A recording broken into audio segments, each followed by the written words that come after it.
They left millions dead. History's most infamous conquerors weren't just brilliant military minds. They were harbingers of death and destruction on a scale the world had never seen. Today, we're ranking the bloodiest conquests in human history, not by fame or legacy, but by death toll.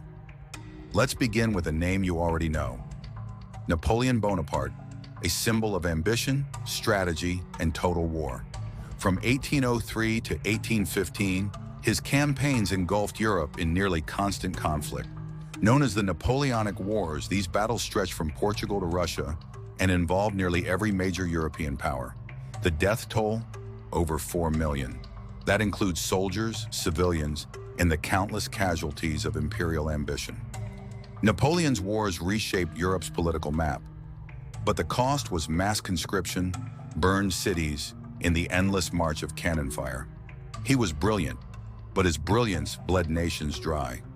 But if you thought that was brutal, let's step back a few centuries to one of the most terrifying figures in world history, Tamerlane, also known as Timur the Lame. A Central Asian warlord born in the 14th century, he forged an empire through fear and fire. His campaigns across Persia, India, and the Middle East were marked by an obsession with psychological terror. He didn't just conquer, he annihilated. Entire cities were erased. In Delhi, it's said he massacred 100,000 captives in a single day. In Baghdad, 90,000 were slaughtered. And wherever he went, towers of human skulls were left behind, messages in bone and blood.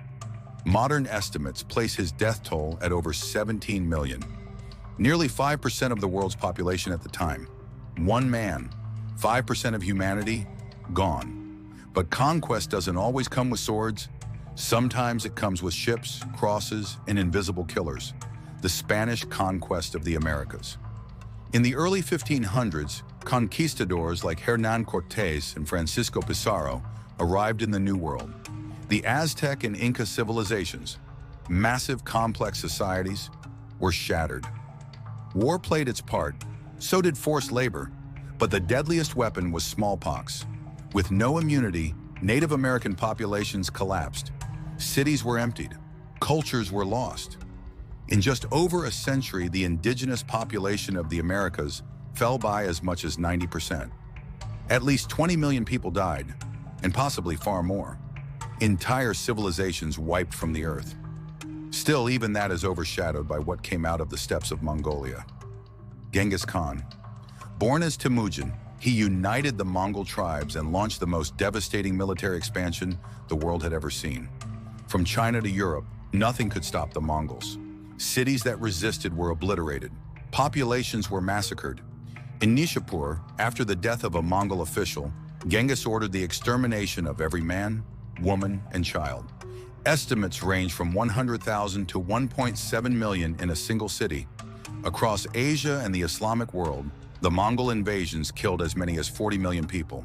Some estimates suggest it may have been even higher. Trade routes flourished under Mongol rule. So did cultural exchange.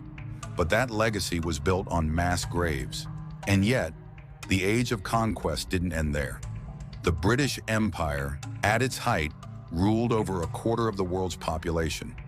It wasn't known for mass slaughter in the same way as earlier conquerors, but its policies still led to death on a staggering scale.